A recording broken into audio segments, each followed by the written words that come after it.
When I was a kid, maybe like 11 or 12, I came home from school one day to make myself a snack, and I opened our cutlery drawer to find distinctly different forks than the ones we had always had.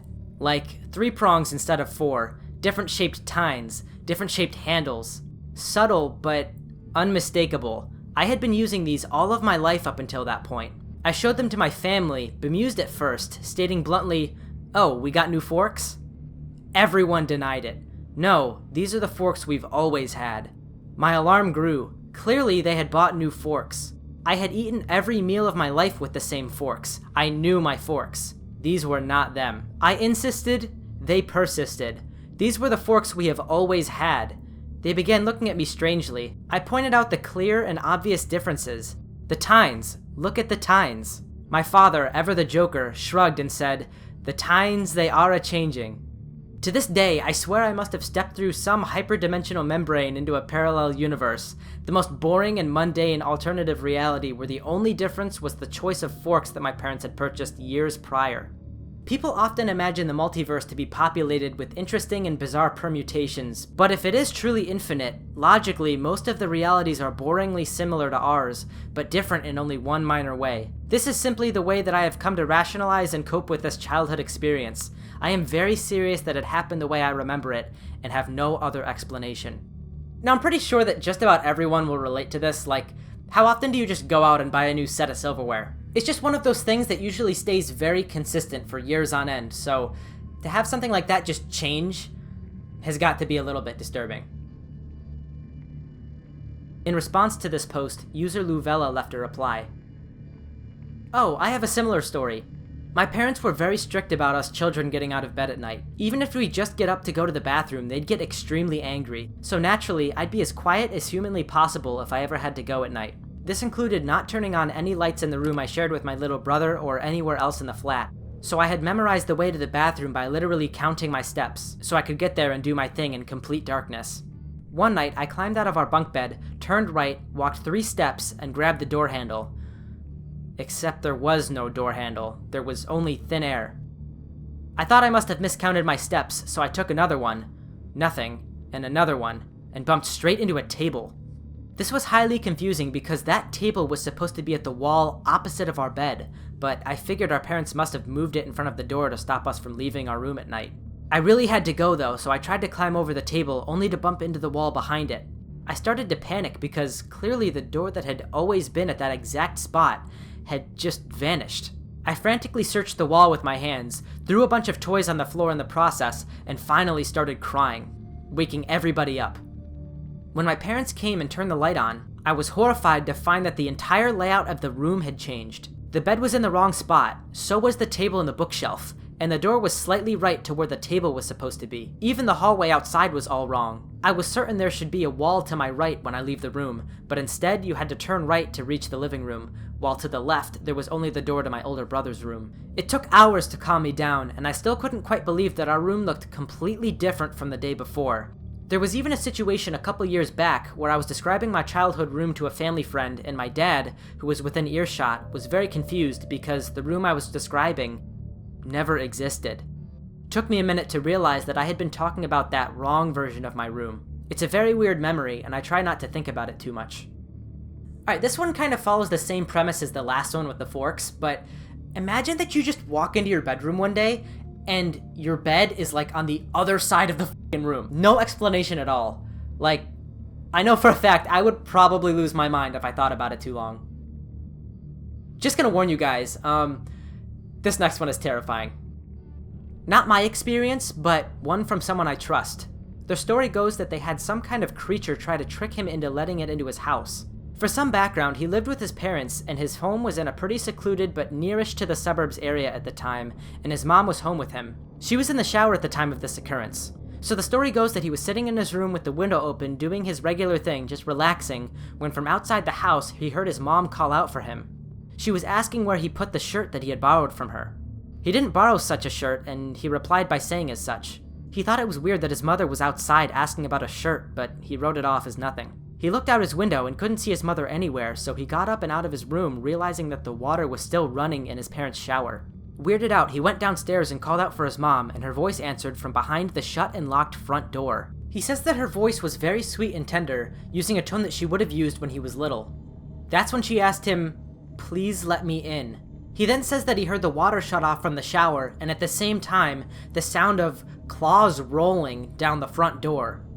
He says that the voice of his mother could be heard from behind the front door asking again to be let in, followed immediately by an "I love you," with the sound of claws rolling still being heard. He very quickly backed away from the door and went upstairs to retrieve his revolver, but as soon as he came back downstairs, the voice and the rolling claws were gone. No trace, no nothing of who or what it could have possibly been. Now, we've discussed the idea of these like strange sort of doppelgangers before, and honestly, it's starting to freak me out a little bit. I mean, we've heard so many similar stories like these before of just these weird like humanoid creatures that aren't humans but almost seem to be impersonating them for whatever reason. Again, that's just one of those things you don't want to think about too much or look too much into, because eventually you're going to get to the point where you're just never going to sleep again. That's just kind of how it goes. On a separate, less freaky note, this one's pretty wholesome.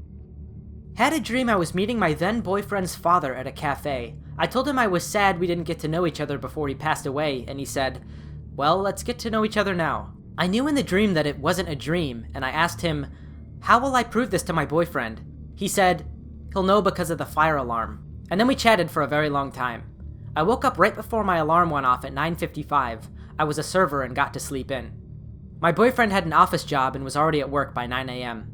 I go about my day and forget about the dream. When we're both off later that day, we're sitting in his car and I remembered to tell him about his dad in my dream and how we would know it was real because of the fire alarm. My boyfriend started crying and was really shaken up and said that he had a fire drill that morning at 10 a.m. in the office. I even had him call his coworker and ask about it in a non-leading way because I thought he was messing with me. We are not religious, but it was nice to think his dad was checking in on him since he had been having some health issues recently. Smoke alarms go off around him a lot now, when we're out to eat, etc.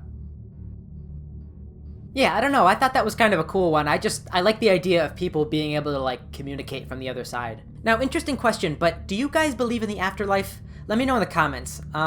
Personally, I don't know. I'm really torn on it, and lately I've sort of adopted an agnostic view, which just says like, I don't really know, and I don't think that it's even possible for us to know until that time comes, but I don't know, certain experiences like these change the way people feel, so if you have a story like that, definitely let us know in the comments. Alright, this next one is sort of like one of those glitch stories. I just can't even begin to wrap my head around this. I was about 8 or 9 years old, playing with some Star Trek action figures in my bedroom. Yes, I was a cool kid. My room was positioned directly above a guest room which was almost never used, and I almost never entered. The furniture was outdated compared to the rest of the house, and it was just a creepy vibe. This will be relevant later. I had a Spock action figure which broke apart easily. His shirt would snap into 2 pieces by pressing on the seam, and then all his limbs would fall off. He was easy to repair, so I took him apart often. He'd be used for body parts if I wanted to pretend someone had been killed by an alien. One day, just as I had set up a decidedly gruesome Star Trek scene, my mom called me down for dinner. When I came back upstairs after eating, I noticed that Spock was gone. Just him, though. All the other action figures were still in a little circle exactly as I had left them. I searched that night before bed, thinking my younger brother, my only sibling, who was 2 years old at the time, may have somehow gotten into my room and moved my stuff. It had never happened before, but it was all I could think of. The whole family was at dinner, and there was no chance for anyone to go upstairs and move anything. The next morning, I searched the house for Spock. Nothing. Not put away, not in my brother's room, not in the living room. It was baffling. As a last-ditch effort, I decided to check the guest room. The room looked untouched as usual, except for one thing. A dismantled Spock action figure in the exact same position as I had left it in my room the night prior, directly below where I had been playing with him in my bedroom. I asked my mom and dad. They claimed to know nothing about it. My younger brother could not have made it down the stairs, and also would not have been able to make the same Spock pile that I had made the previous night. It was as if my toy had just translated a few feet in the Z direction, right through the floor. I still don't have an explanation. Now, one thing I've noticed about these stories is that they're usually told from, like, after the strange thing has happened. Like, for instance, this one is told from, like, after the toy went through the floor. So assuming something unworldly happened here, imagine what it would have been like to actually see it happen, like to actually see this toy just like sink through the floor or whatever. Now, as I always say in these videos, I'm pretty sure there's a logical explanation for most of these, but there's no way to be certain. Alright, for this next one, although the original poster said that this didn't scare him, this definitely scared everyone else who read it. I'm sure this can be explained in some way, but I think like 3 times throughout my life, I've woken up and seen myself looking at me. Like, I'm still in my body and in bed, but this person that looks like me with gray tinted skin is just looking at me. Then I become fully awake and aware that they're not there. It's not a scary experience either, it's just weird. Edit, I realized this could have been sleep paralysis, but every time I've had sleep paralysis, I couldn't move and felt dread. In this mentioned incident, I could move and didn't feel scared. That's why it sticks out to me. Now, wait a minute, hold the fuck up. You're telling me that this guy has seen 3 separate times a version of himself staring at himself with gray skin, and that doesn't freak him out, apparently. I don't know, this one is just, this one's just really strange. Okay, this next story is actually really interesting. I'm going to try to explain this the best way I can. So I'm a skeptical person when it comes to paranormal stuff.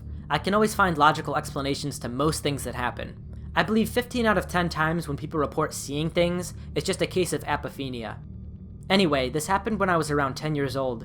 My dad had taken my brother, a couple friends, and me off-road go-karting in a rural small town in northern Mexico, about 40 miles south from where we lived. On our way back late at night, we came up to a red light at an intersection. On the opposite corner, there was a cemetery on the left side of the road. While we were waiting at the red light, there was another car directly in front of us with their lights on. I remind you, this was late and dark in a rural town with dirt roads. Also waiting, another car who had the green light passed from right to left, lifting up a cloud of dirt. In that cloud of dirt that was left, with the car that was in front of us with his lights on, you could clearly see the silhouettes of what appeared to be an adult and 2 kids walking across the street in the opposite direction of the cemetery. The crazy thing about this is that all 6 of us in the car saw it happen. To this day, I can't explain what happened or how it happened. I asked my dad 18 years later if he remembers, and he does, but he also can't explain what it was. Now, I just love thinking about all the different possibilities of what that could have been. Now, I know there's a good probability that this was just the light and the dust all hitting each other in the right way, but I don't know, again, all 6 people in the car saw the same thing. Plus, they were literally just outside of a freaking cemetery when this happened. And to top it all off, this is somebody who is a self-proclaimed skeptical person, and doesn't sound like they would ordinarily fake something like this. So form your own opinions on this one, but I find it oddly comforting that a parent and their kids were like reunited later in the afterlife. I saw a shadow person. When I was 17, I was at my friend's apartment building, which his parents owned. It was a pretty old building in the Pilsen neighborhood of Chicago. And according to his dad, it used to be owned by Al Capone, but I'm not sure how true that was. We had an apartment on the top floor that they let us use just to hang out, and it allowed us easy access to the attic. It had a lock on the door, but we had the key.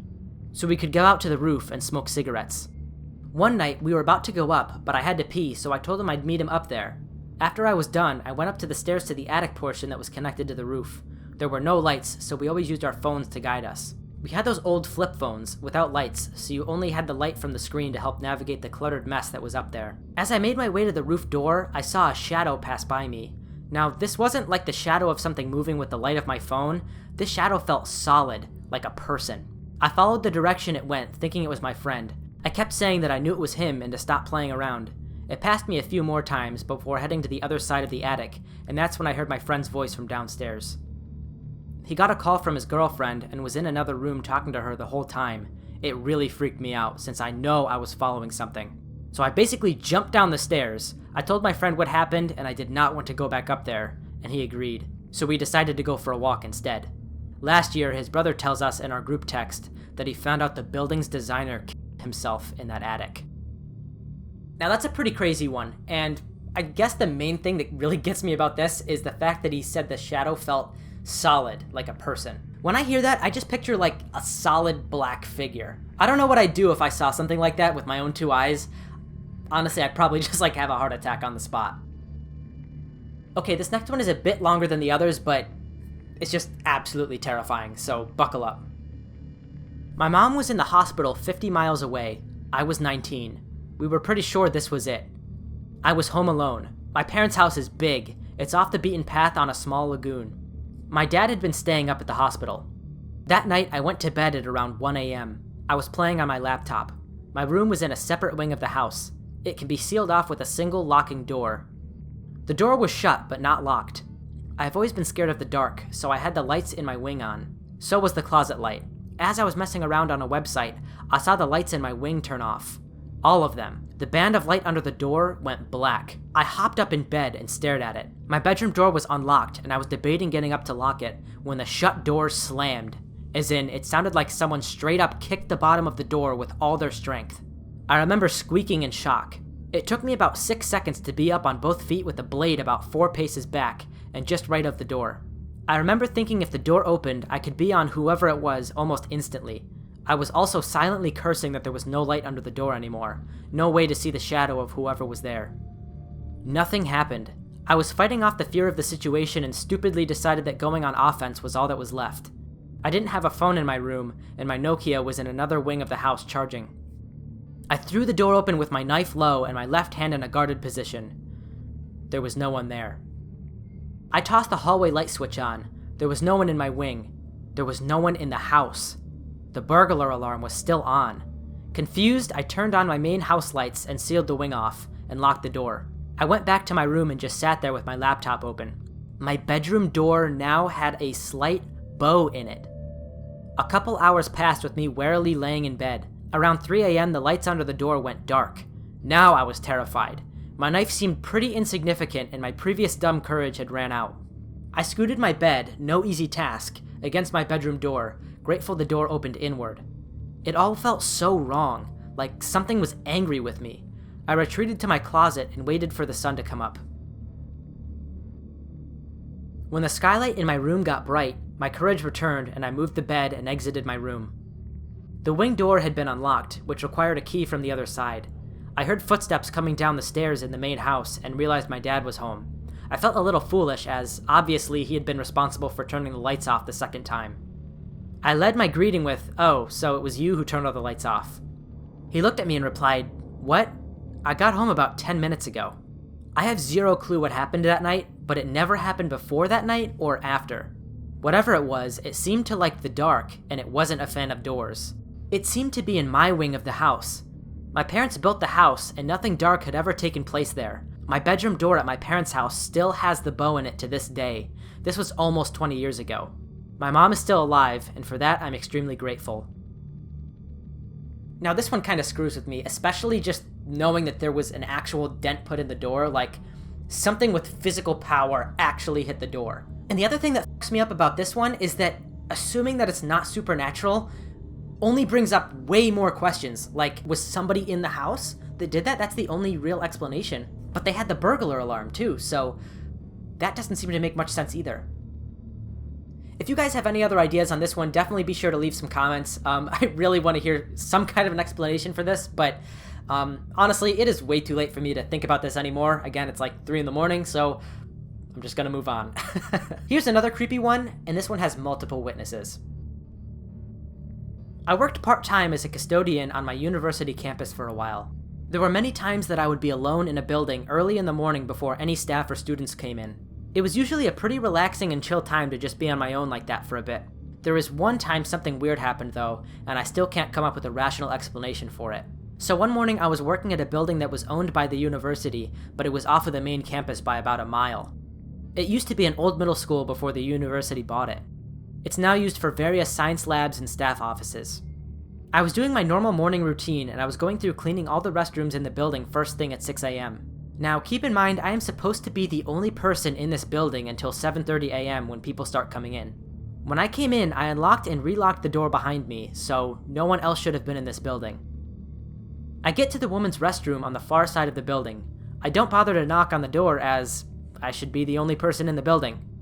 As I open the door, I see a woman standing with her back against the wall. Now, this particular bathroom is shaped like a T. The stalls are in the long part of the T. So when you open the door, you can only see the sink and the stalls are out of view behind the corner. So I only saw half of this woman as the half of her body was behind this corner of the wall that she was leaning on. I just said sorry and explained that I should be the only person in the building right now, so I didn't bother to knock on the door. This woman then proceeds to dash around the corner and I hear her shut herself in the stall farthest from the entrance. I yell in saying I was sorry if I scared her and again explained that I should have been the only person in the building. I then hear her start pounding on the door of the stall. Now I'm scared, so I close the door and block it with my cleaning cart. I call my supervisor and explain that there is some woman in the building who just locked herself in the stall. I thought that maybe she was some drug addict that somehow snuck into the building at night, so like 10 minutes later, a couple of campus security guys show up. I open the door to the restroom and the two of them go in with me behind. We all clearly heard and saw this woman pacing back and forth in the stall. The security guys try to talk to her for a bit to get her to come out. They got absolutely no response. They then say that they're coming in and they open the door. All three of us were utterly speechless when the door to the stall opened and no one was in there. Later they checked the building security footage for the previous night and they did not see anyone enter the building. I don't believe in anything supernatural, but I still cannot explain this. I worked in this same building before and after this incident, probably 30 plus times, and never experienced anything weird like that again. So again, just to reiterate, he went back into the bathroom with the three security guys, and they all saw and heard this woman before opening the door and finding nothing. Now this next one is pretty cool. If you haven't left a comment yet, I definitely want to hear your opinion on this one.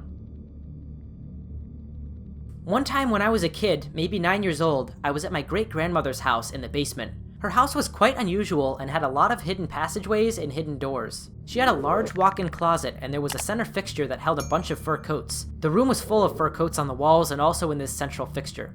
Because it was in the center of the room, it kind of gave the room a circular path.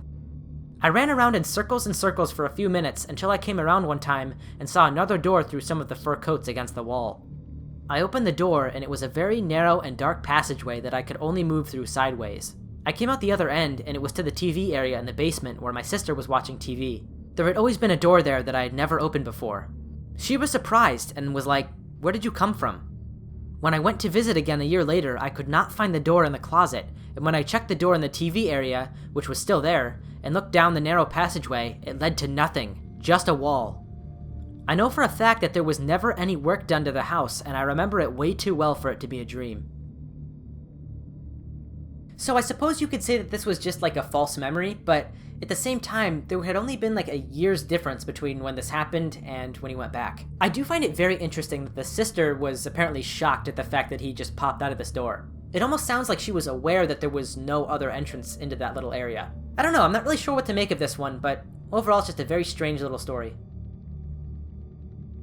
Me, my husband, and our daughter went to have a mini vacation at my mom's house, who lives almost 3 hours away from us. We spend the day there, and all is well until it gets to be dinner time. I take my daughter's sippy cup, it's the kind with a sassy saying, and the only one of its kind that we had, and hand it to my husband so he can have it while he watches our daughter while I'm grocery shopping with my mom. We get back to her house, and my daughter starts saying she wants juice. I ask my husband where the sippy cup was, and he said that he set it down on the table, but now it's gone. We look everywhere, and it's completely disappeared. Defeated, I go back to the store and buy her another one. We finish the vacation without incident. About 3 to 4 months after coming back home, I notice a hard bulge in my couch. It's not like something had fallen in there, it looked as if it was placed there while it was made. I had never noticed this before, and curiosity gets the better of me, so I cut open the couch. It was my daughter's sippy cup that disappeared from my mom's house several months ago. I've never been able to explain this one away, so I chalk it up to being a glitch. This next one was posted 16 days ago from the time of filming, so I can almost guarantee you haven't seen this one yet. First incident. Back in the early 80s, I was looking at an apartment. I had just looked at the empty living room, but quickly popped my head back into and out of the doorway on a whim. In that brief moment, I saw a room full of furniture. I looked again, and it was empty. I ended up renting, and quite some time later, I walked into the living room and realized the furniture I had seen was my own, none of which I had at the time, as I slowly gathered it over a period of many months. Second incident. Shortly after I realized I saw my own furniture that day, I was sitting in the living room, same apartment, after a hard third shift, drinking a rum and coke while watching Popeye cartoons, when I heard what sounded like a large dog walking in the kitchen. The sound came to the living room door, stopped for a good long moment, then resumed, walking back through the kitchen and suddenly stopping. I got up and looked, feeling very weirded out by the noise, but nothing. I sat back down to finish my drink, and a few minutes later I saw someone vaguely familiar dart their head around the door frame and immediately pull it back. I yelped and jumped up, running into the kitchen, finding no one. All doors and windows locked and chained, and no one hiding in a closet or under a bed. I chalked it up to alcohol and exhaustion. Several months later, a friend from work brought their dog over, which they had just got from their parents. I didn't even know they had a dog. It walked in and around the kitchen, then went into the living room for several seconds before re-entering the kitchen and walking out the back door. These were the exact same sounds I had heard several months earlier, but experienced from the opposite side of the encounter. It then hit me. The face I saw at the doorway was my own, since I was in my very early 20s. I chalked it up to possibly becoming unanchored in time. Okay, if you're not subscribed and you made it all the way to this point in the video, I just want to point out that you literally made it all the way to the end.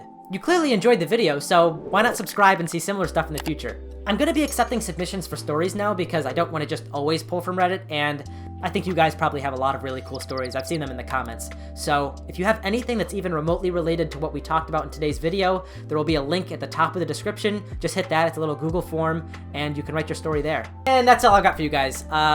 See you in the next one. Bwah!